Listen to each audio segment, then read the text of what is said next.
Hi friends, welcome to our YouTube channel. So today in this class 15, we are discussing about types of steel and grades used in construction.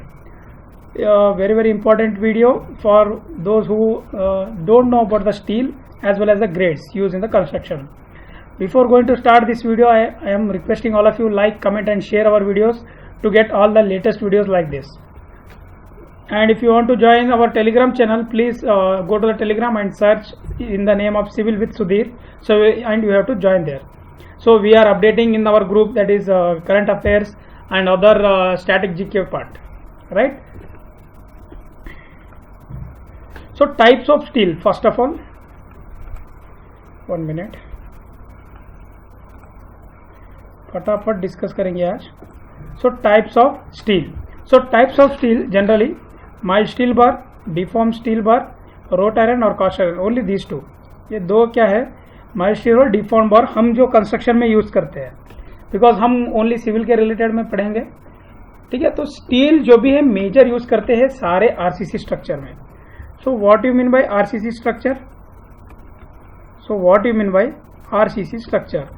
reinforced cement concrete, right, where you will provide with the reinforcement, right, because concrete is good in what? Compression and very few strength in the tensile, right. So that's why we will use the steel to enhance or to increase the tensile strength of the what? Concrete. So this is the first point. Now mild steel bars and deformed bars, what is the difference between these two we will discuss, and what is wrought iron and what are the importance of the wrought iron, that we will discuss in this video. So next, first one, so some general points. The grade of steel is depend on the yield strength of the steel. So what do you mean by yield strength? When you draw stress strain diagram, right, when we draw stress strain diagram of any steel, right, so we will get that the strength, yield strength is nothing but where the steel will what the stress is proportional to strain, we call it, that is an Hooke's law, right. But in yield strength, what will the steel will what? It will break or it will bend as well as it will break. That strength we call it as yield strength of the steel, right. And yield strength is considered as characteristic strength, that is Fy, and presented as Newton per millimeter square, and generally steel available in market, that is from 8 mm to 32 mm, right, 8 mm to, nowadays they are taking 8 mm, but in few years back we are using the 6 mm for our stirrups, right, 6 mm also we have used. Okay, next one, mild steel, very important. So this is the mild steel. There is no any what we can say, there is a grip on this steel, right. You can see on the surface there is no grip on this surface, there is no grip. So we will discuss some points about the mild steel as per IS 432 part 1 1982. जो भी mild steel का properties है, mild steel bars are used for tensile stresses of RCC, reinforced cement concrete, slab, beams as well as footing, वहाँ पे भी use करते हैं. सो reinforced cement concrete work, ठीक है. तो these steel bars plain in surface and are round section of diameter 6 to 15 mm. 6 to 15 mm से ज़्यादा रहते हैं इसका, but we use the 8 mm to 32 mm in construction. So 6 to 50 mm है, 1 minute, 6 to 50 mm है, but हम जो construction में यूज करते हैं 8 to 32 mm in construction. 8 ಮತ್ತೆ 32 mm ಡಯಾ ಏನಿರುತ್ತಲ್ಲ ಅದಷ್ಟೇ ನಾವು ಯೂಸ್ ಮಾಡ್ತೀವಿ. ಸೊ ಇದರಲ್ಲಿ ಮೇನ್ ಪಾಯಿಂಟ್ ಏನಿದೆ ನೋಡಿ, these rods are manufactured in long length and can be cut quickly and bent easily without any damage.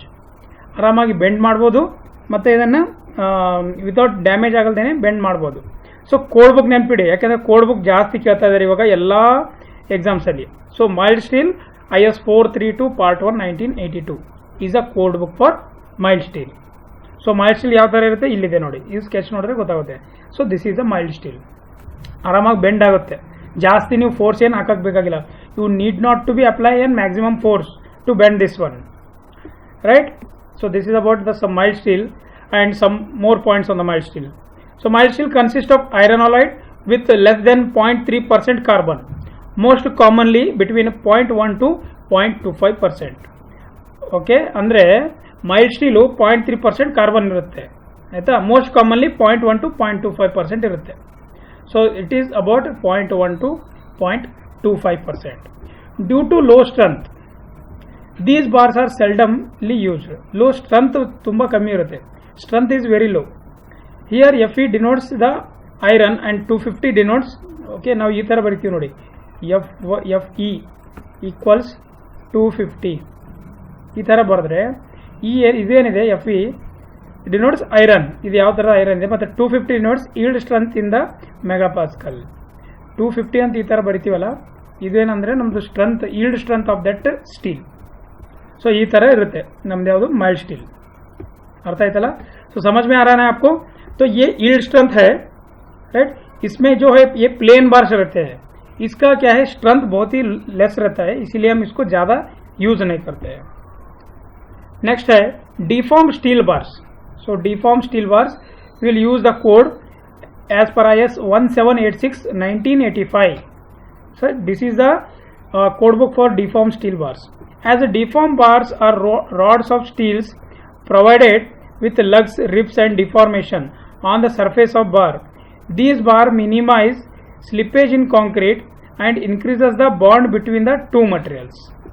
Okay, तो इसका यहाँ पे पॉइंट क्या बोल रहा है, ये जो है देखिए, ये आपको ग्रिप्स जो दिख रहे हैं, ये bonding between concrete and steel अच्छा करेगा, तो इसको हम बोलते हैं डिफॉर्म्ड. ये डिफॉर्म्ड बार्स है, ठीक है.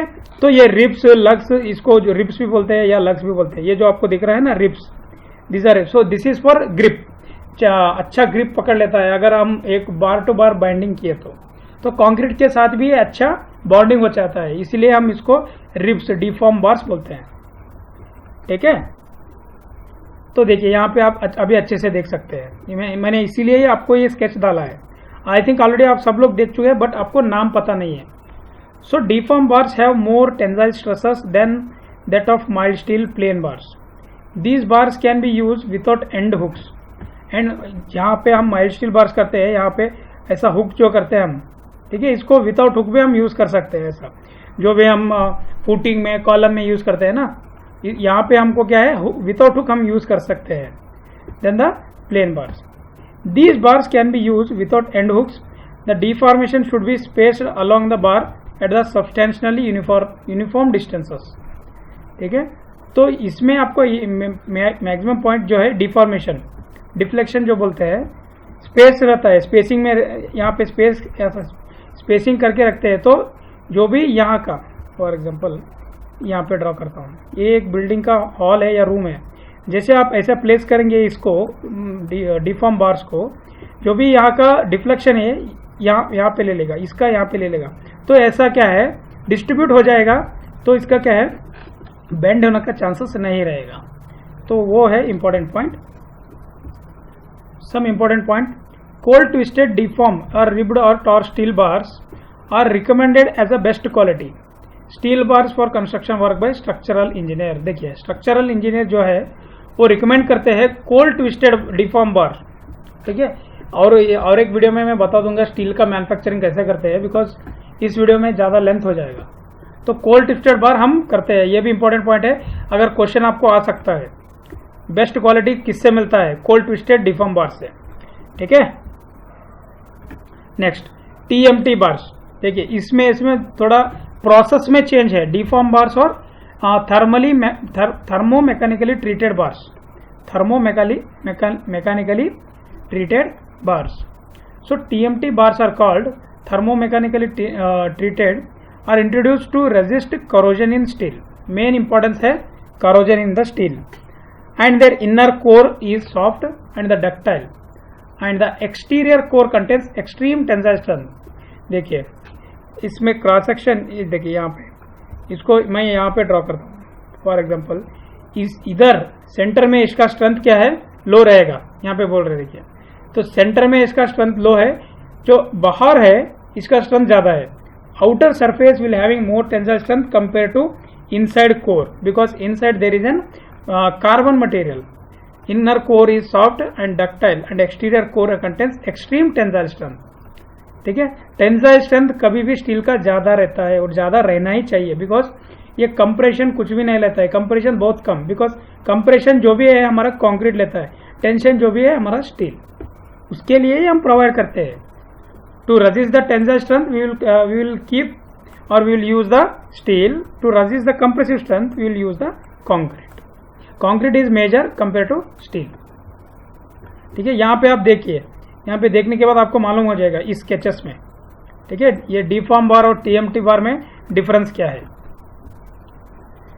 सो HSD high strength deform steel bars, ये अलग है फिर high strength deform steel bars. So high strength deform bars using IS 1786 1985।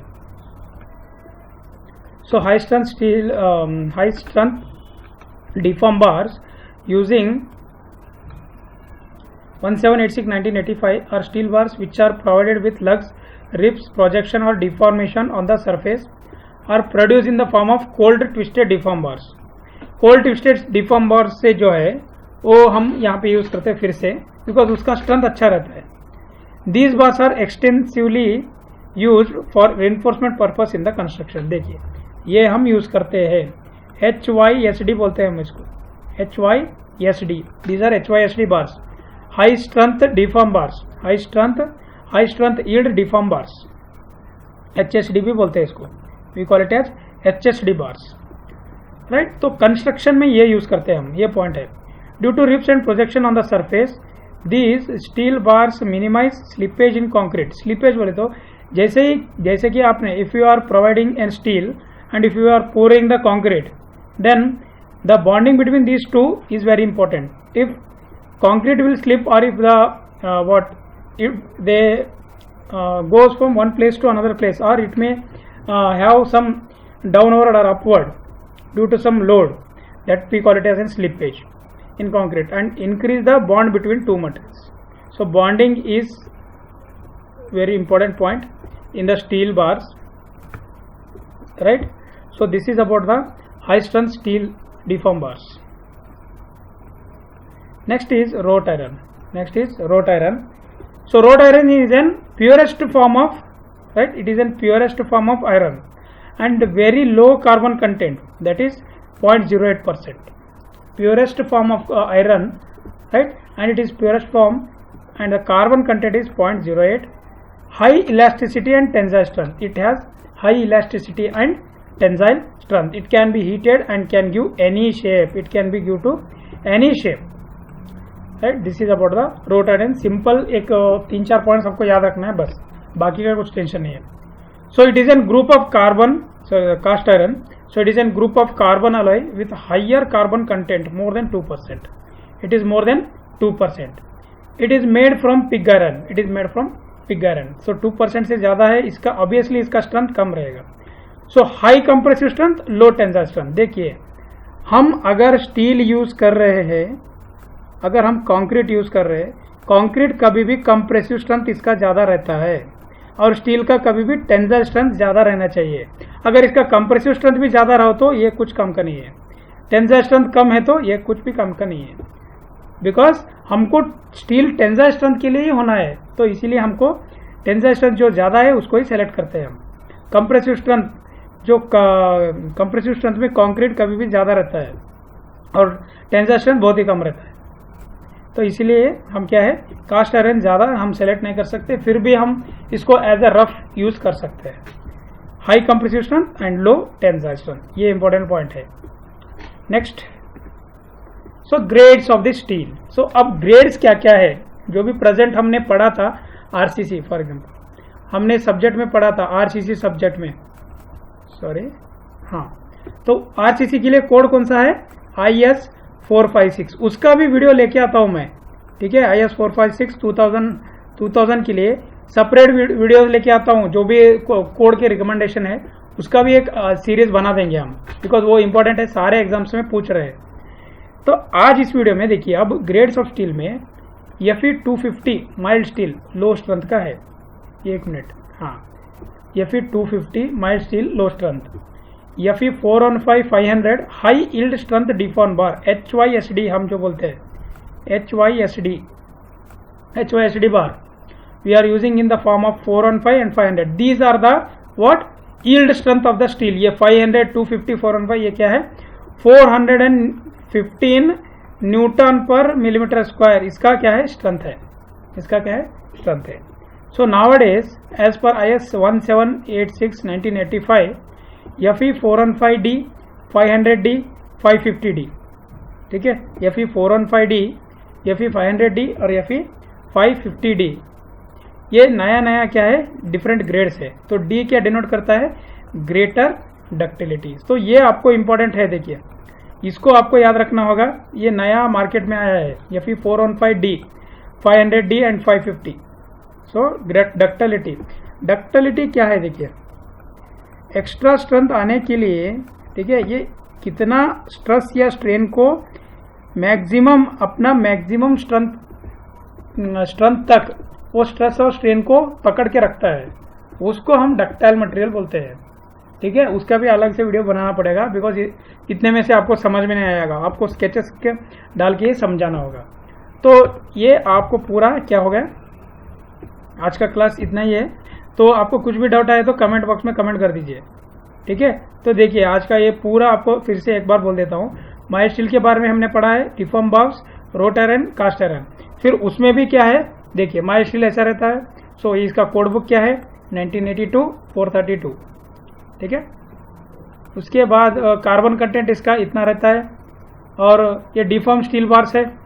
ठीक है, ये स्केचेस और ये कोड बुक आपको याद रखना होगा. Next, so important point, cold twisted bars ही यूज करना है, उसका स्ट्रेंथ ज्यादा रहता है. उसके बाद TMT bars, thermal mechanically treated bars को हम कैसे यूज करते हैं उसके बारे में है. और इसके बाद HSD स्टील बार्स. तो इतना है देखिए. उसके बाद रोट आयरन, कास्ट आयरन और grades of the steel. Important है आज का वीडियो. ठीक है, तो आपको नोट्स करना होगा. कल फिर नया टॉपिक, नया video. Thank you one and all my dear friends. Please subscribe our channel and like, comment and share. Don't forget to subscribe as well as share it to your friends so that maximum people can join. Thank you.